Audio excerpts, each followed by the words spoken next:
Hello and welcome to JamboFANTV. But having a few technical problems. Really sorry that we're a bit late on. Probably need a new laptop. It's good to have. It's Christmas. You never know what Santa brings to you. See where we can get us both laptops and see where we're up to. How you doing, Gogs? You all right? Fine, Scott. Thank you. Yourself? Yeah, not so bad. Not so bad. I'm rubbish at picking football teams, aren't I?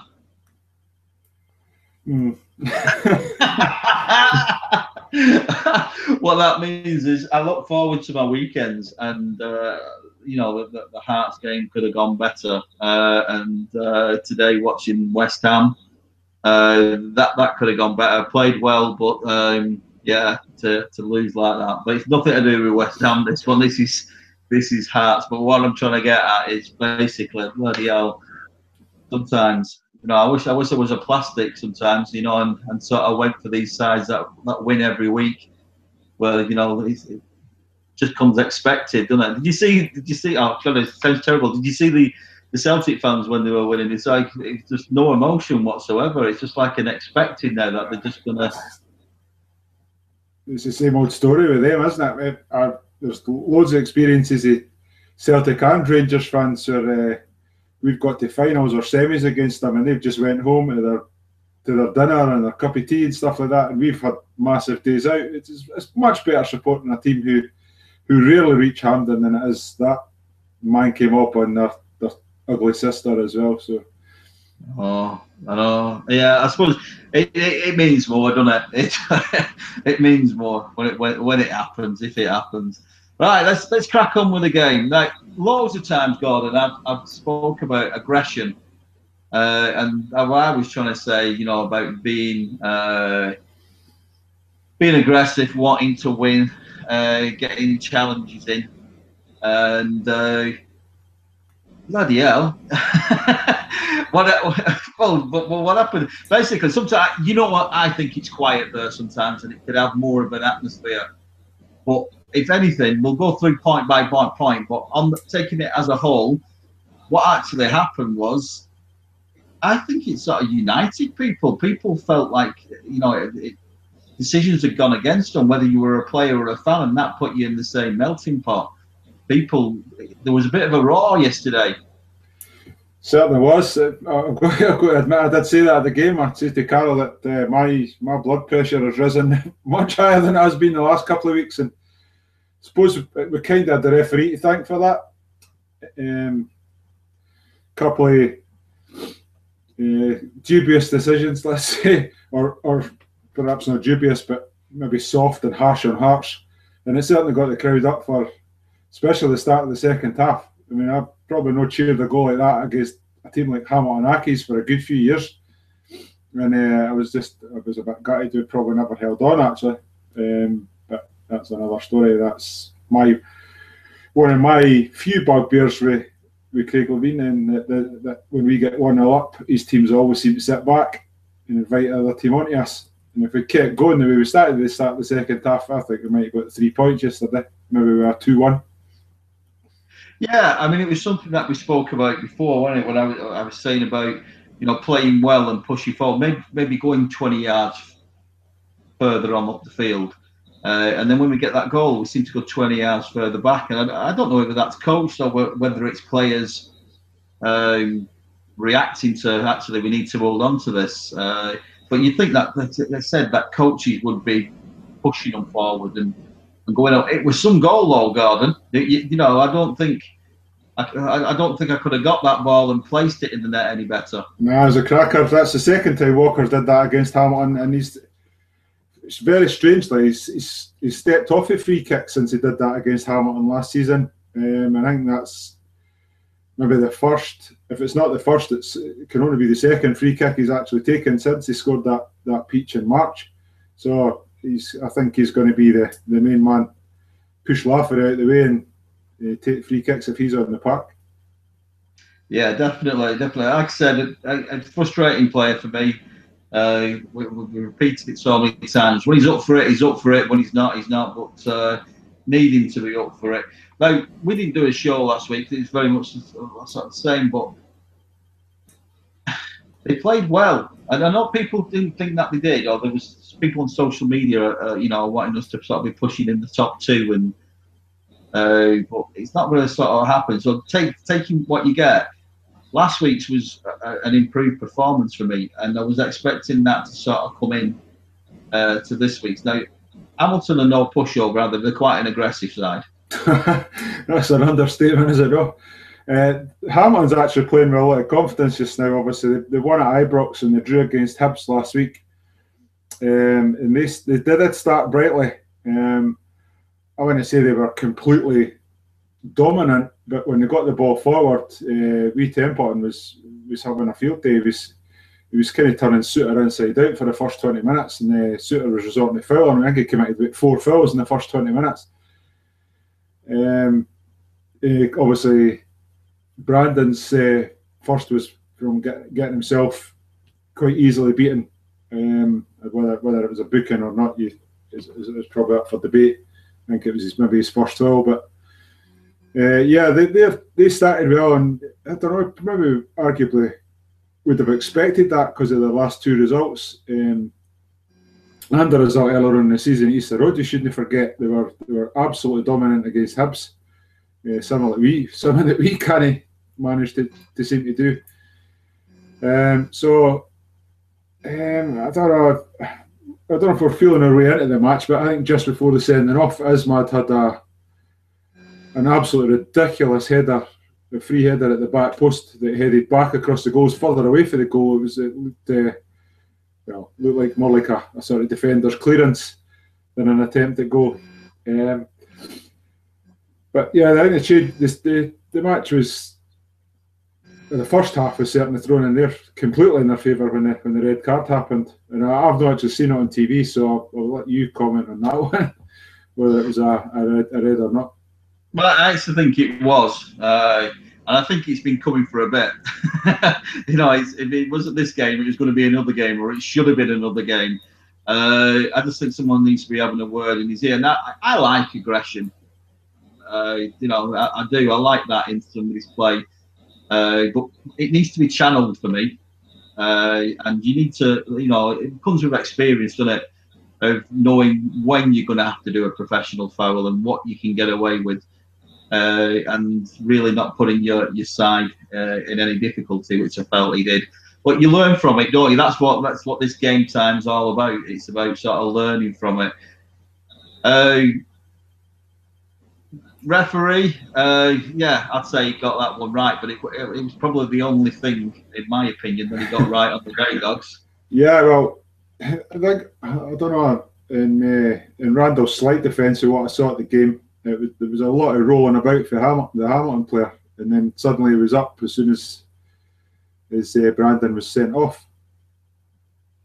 Yeah, I mean, it's part of the modern game, though, isn't it? I mean, that's the game that he's been brought up in. Me and you get frustrated about that because I think I can go back to your Asa Hartfords and Billy Bremners and people. When you got kicked off them kind of people, you got kicked and you knew about it.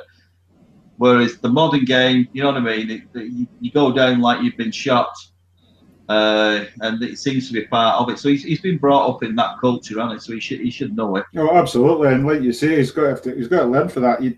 If you're going to go in like that, you don't do it 60 yards to your own goal as well when there's absolutely no danger involved as well. Yeah, I say it's experience, isn't it? I mean, if the game's getting tasty, then like I said, for me, it's just having them leaders. And I know we've got 1 or 2 in there, but it's just about having them leaders who can grab hold of people and just you need to calm it down. This is what we need to be doing. Let's get on to ref, Gogs.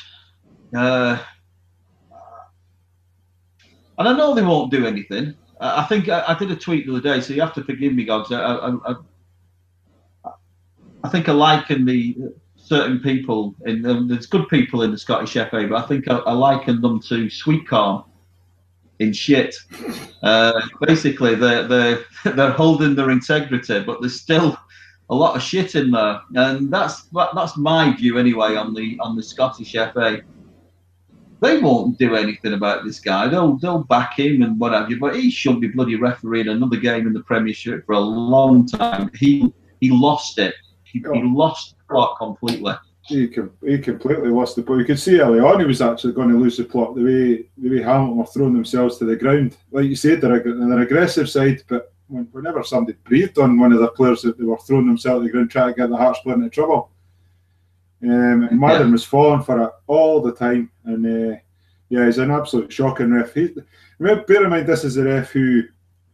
I don't know if you remember or even saw it a couple of years ago. We went through to Ibrox, and from about the west side of Edinburgh onwards, it was pure blizzard conditions. And they basically allowed the Hearts fans to travel. The game had absolutely no chance of going ahead. They started the game, played 20 minutes, and sent us all home. And it was, I mean, to me that night, I don't know, it's probably an exaggeration, but to me, he was probably putting lives at risk having 3,000 people travel through on the M8 in absolutely blizzard conditions, and allowing that game to go ahead. And he's got previous against Hamilton even.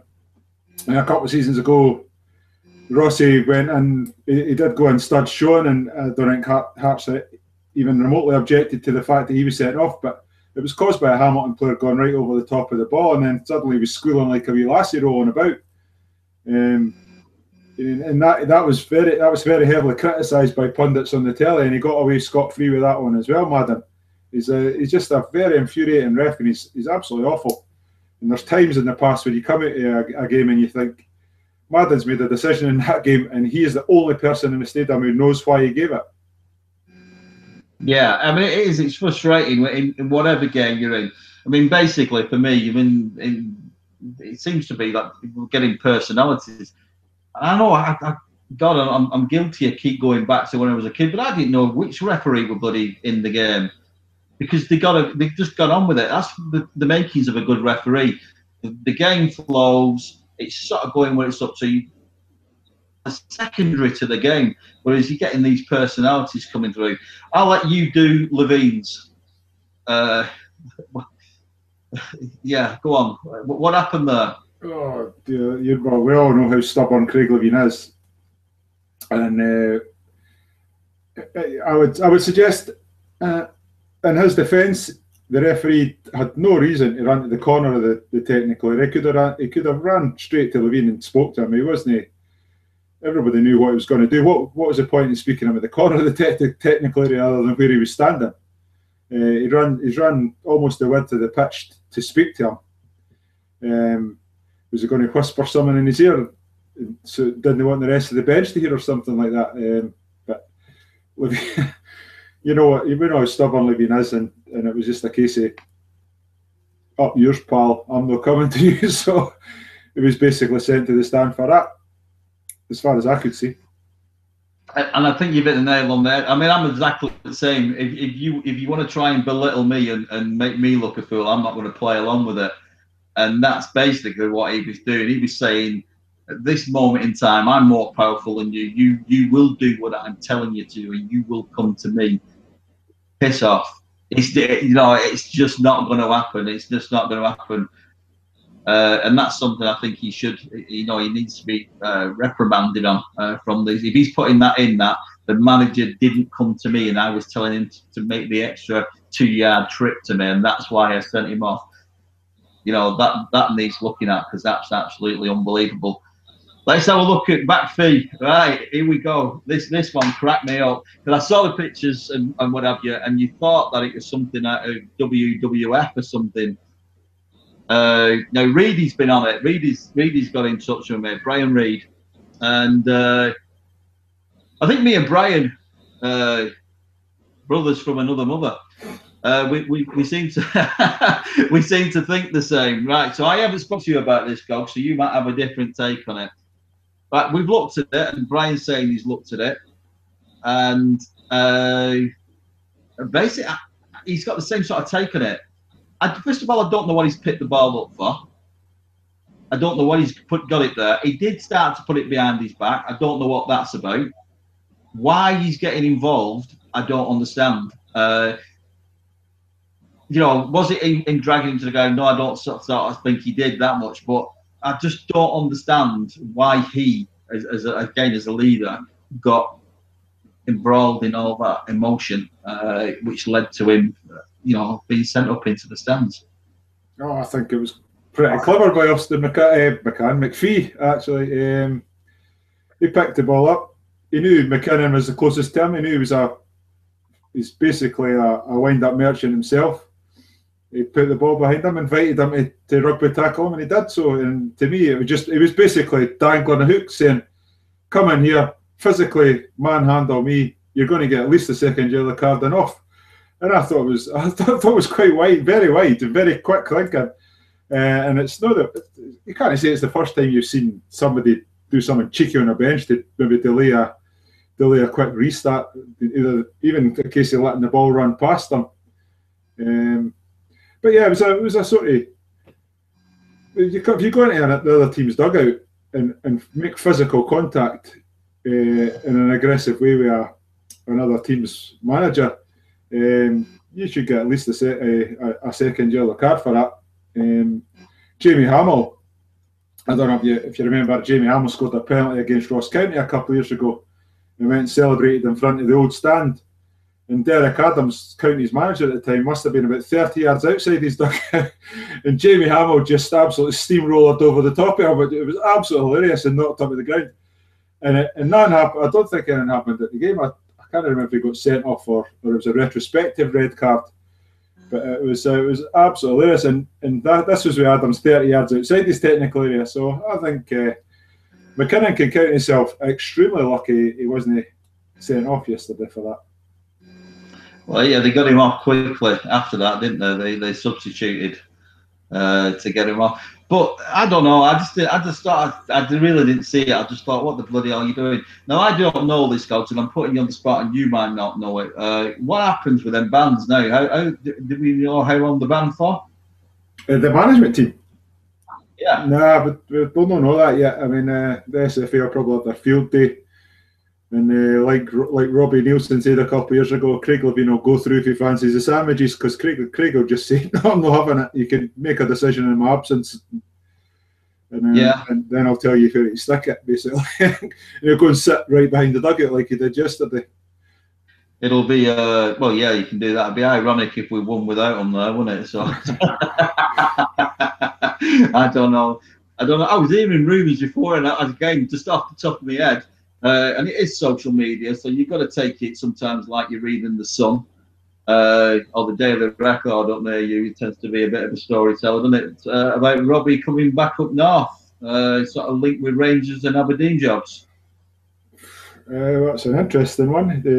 The job he's done, I guess the job he's done with MK Dons could be comparable. In fact, probably not as good as what Warburton did with Brentford, but it'd be going to be the first time Rangers have appointed a guy for the lower English leagues. Yeah, I don't see him going to Rangers, but I can possibly see him replacing McInnes, because he is highly rated up here, even though, in my opinion, some of the signings he made were a bit ropey as well for us. Yeah. Well, I don't think you were a bad manager, but anyway, I just thought I'd throw that in. That was just something. Yeah, it'd be brilliant if he goes up to Aberdeen and signs Duda and a couple of the left backs that he signed, and maybe he takes El Hassanu with him. Yeah, he could waste Aberdeen's wages as well. Go for it, Robbie. I don't know. Right, here's a stat for you. We've got Gorgie Chat on Twitter. Stat about Kilmarnock, Partick, Ross County, Hamilton. I'll cut the swear words out, so I'm going to have to read it and then put it back. But basically, 3 points against 4 of the bottom 6 teams. So again, I'll read it again: Kilmarnock, Partick, Ross, and Hamilton. People who have got in touch with us on direct message have basically said, how long can that go on for? Tynecastle Raw is one of them. How long can that go on for, Gogs? It's not good, is it? I'm a bit more. I'm not concerned. Well, I am concerned, obviously, that we've lost to Kilmarnock initially. I'm not overly concerned about the 3 draws. They could have easily been. It could have been losses. Ross County should have been 1. Partick Thistle, I think, should have been 1. yesterday probably could have been a loss. What I'm more concerned about is the fact that I've read a stat that we've only had 4 goal scorers this season, and that really is a shocking stat. If Isma's an off day, you might laugh at it at the game. Walker, who we all well know is inconsistent, and I think Callahan must be the only other person that scored for us, and that to me is, and he can't get a game because he's pretty rubbish, to be quite honest with you. He's not as good as Juman and Prince in the middle of the park there, or young Cochran seems to be ahead of him. That is the most alarming stat for me, the fact that we only had 4 goal scorers.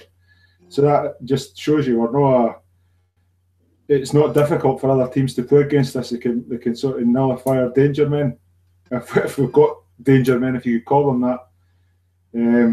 Stockton, I don't know if you're going to talk about Stockton, but you might talk about something different for football, obviously, with Stockton, as you were saying earlier on, but he looks so one-paced, and that pace is very, very slow. And he's not actually had a shot at goal of any note since he's been in the team. So I'm worried about our goal scoring. I think our defence looks pretty solid.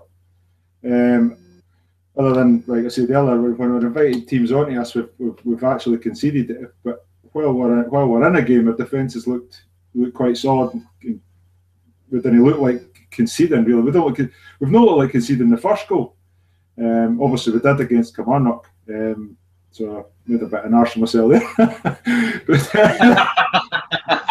but yeah, apart from the Kilmarnock, we did it in the last 3 weeks. We've not looked like conceding the first goal, even though Hamilton were probably on the front foot more than us early doors yesterday. I didn't feel like we were in that much danger once we felt like we went into the game. Yeah, it's a lot. I mean, I still think Isma's, I think they were saying on the radio the other week, a 1 in 5. I'd like to see him as maybe a 1 in 4, but he's still not brilliant, is it? You go 1 down and you're sort of wondering where the goal's coming from, or you go 1 up and they get 1 back, whoever it is, and you're still sort of wondering. I'm not sort of confident of getting that second one, to go on and win the game. I think that's something that's going to have to be looked at in January. Whether he comes south of the border and has another look around. Now I'll put my cards on the table, and it's hearts are hearts, and you go out and you support. And maybe I'm wrong. Maybe people can tell us on Facebook and Twitter. But I'm not a Stockton fan. And I wanted to go to lower leagues, and I wanted to go and have a look at what talent was there, whether it's on loan or whether it's a purchase or a free transfer. And I think there's decent talent there in the lower leagues that's looking for a chance. But there's a reason why he didn't get a contract with Tranmere, and I think we're seeing it.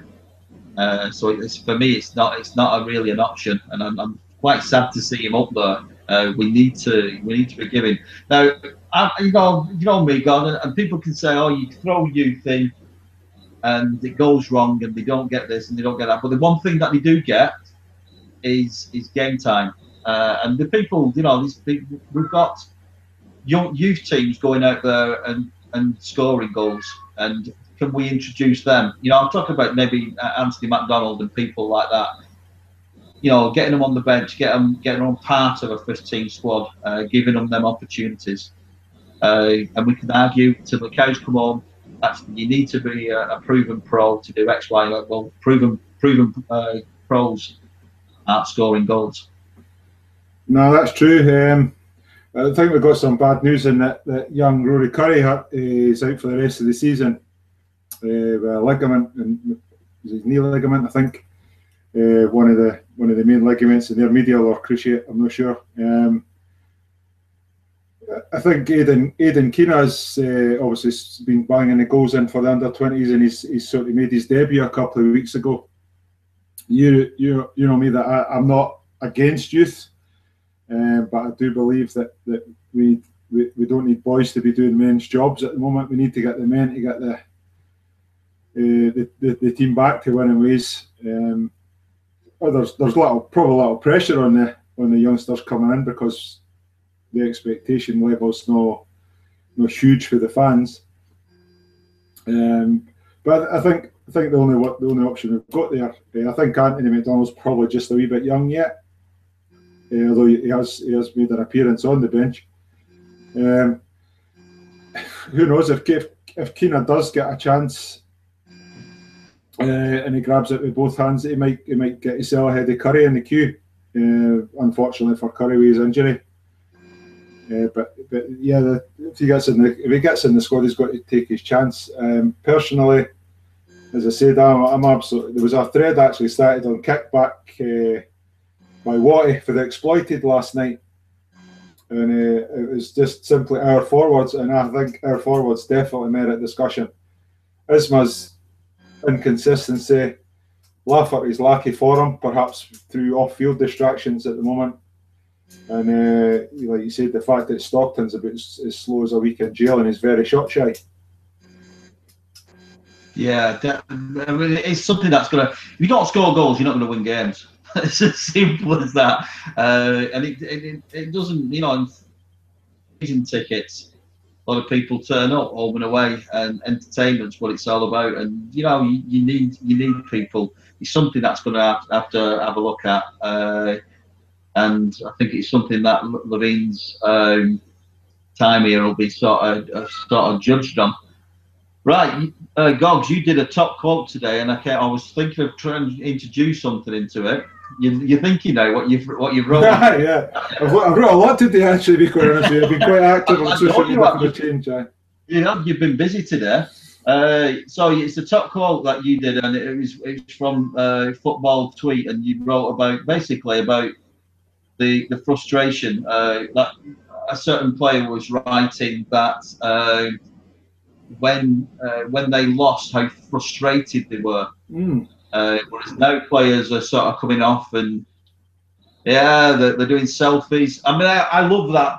There's something on YouTube and I love it. I really do love it because I know I'd be exactly the same. And it's Gary Neville, captain in Manchester United, and Schmeichel, captain in Manchester City, and they're in the tunnel, and Schmeichel puts his hand out to shake Gary Neville's hand, and he wants nothing at all to do with him because he's focused on the game. He'll shake Schmeichel's hand after the game, in a bar somewhere, but for that moment in time, you're enemy, and that's it. That's what you are. I'm going to do whatever I've got to do to get one over on you.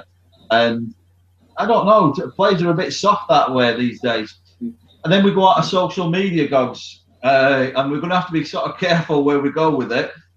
But there's something come out at the moment with Stockton on social media. Now, I'm not going to go into whether it's right or wrong. That's for other people and their sort of ethos and how they're thinking. And for me, I just think from a club point of view, because recently we've been having some poor results.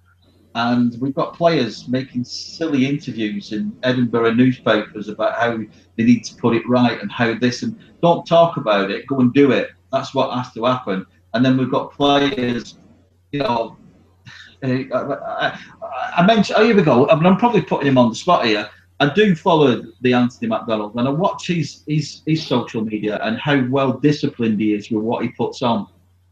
Because you've got to be clued in. And Stockton's made a bloomer as far as I'm concerned, and you just think the club should be having a look at that and just sort of saying, listen, everybody, if you're on social media, remember who you are and how that can be interpreted, whatever you're putting on. What do you think on that, Gogs? I think I agree. I think firstly I'll say personally I'm not offended in the slightest, and I'm no maybe controversial thinking. It's for me. It's people who are easily. If there's a 1% chance that anybody will be offended, it shouldn't be getting done. That's all I'm going to say on that. I didn't personally. I can see it's an 80s icon. It's the sort of thing people dress up at. There's probably a costume in the costume shop window that he's went and hired. Yeah, but I agree with you in the sense that for the club point of view, if there's a 1% chance that any easily offended person will be offended, we've got to be. What about this for us? I was about to say we're going to be whiter than white, but that would probably cause a bit of bother as well. But it's no for me. I agree with you. You shouldn't be blacking up, unfortunately, these days, just because people can't take it the way it's probably intended, and they're looking to be offended. I'm sorry, Cogs. Oh my God. I'm going red now. I'm going redder than red. That's gonna. I'm gonna have to edit that bit and take it, and then I'm gonna put it on that. That's probably the best quote on that as ever is. I think the lad had no malice in him doing it, and I don't know. I don't know. I said to you before, maybe next week as an Englishman, I might come on in a kilt with a haggy supper or something and see whether that offends. Who knows? I'll lend you mine, mate. Well, as you've already pointed out, because you run all these marathons, my waist is actually bigger than yours. Trust me, I've got an old one. I've got an old one that used to fit me. If I couldn't get in your kilt, I'd be gutted. I'd be absolutely gutted. I don't know. Is there anything else? Have we sort of had a look at everything, Gogs? I'm trying to reel it off as I'm sort of going through. Oh, I went to the women's presentation last week, was it, or the week before? Had a brilliant night. Gorgy sweet. Bit of grub, nice conversation. Didn't get up and have a dance. People don't want to see me dancing. It's not a good sight. But what a brilliant, right from kids coming up, getting trophies, right through to the first team. What a brilliant night it was in terms of sort of really professional and really well put together, and you can sort of see a structure there and how it's very family orientated. So I keep saying it, and we'll plug it. I know the lasses aren't playing at the moment, but if you're wanting to get involved, whether you're a mum, a daughter, or it's your mum or daughter who wants to get involved, you'll find them on Facebook and Twitter. Give them a shout and they'll tell you, where you can get along to and how you can do it. But no, I loved it. Gogs. Loved it. I've actually parked outside the ground as well. I kicked some. There was the club cheeky buggers had put some cones out saying no parking. So I kicked them to one side opposite the school and managed to park there, and then spent the rest of the night wondering whether I'd get some tickets or not. But I got out, no tickets. And found my way back to the Pans in about an hour and 20 minutes, which would probably take you 20 minutes. God knows where I go when I come to Edinburgh. It's the most complicated city in the world. You'll not get a ticket on a Saturday night in Edinburgh, so I wouldn't worry about it. There's nobody bothers about it. Cars are abandoned all over the city on Saturday nights. I speak from experience, getting stuck in traffic jams at 10:30, 11 o'clock at night because of it. So there were some sights though, dogs coming home at that time. Bloody hell. Oh. It was there'll be a few worse, I'm sure. The once a year drinkers about in their Christmas nights out in the next few weeks. So yeah, I better be careful nobody spews in the back of the taxi or something like that. Aye, yeah. Well, I don't know. I think a few of them. Talking to Ash and Megan and that, I think a few of them were worse for wear. So maybe I passed them coming home. I don't know. Right, Gogs. We'll tie it up. Have you got anything you want to add? No, we've got a couple of tough games coming up. We've got obviously Motherwell on Saturday.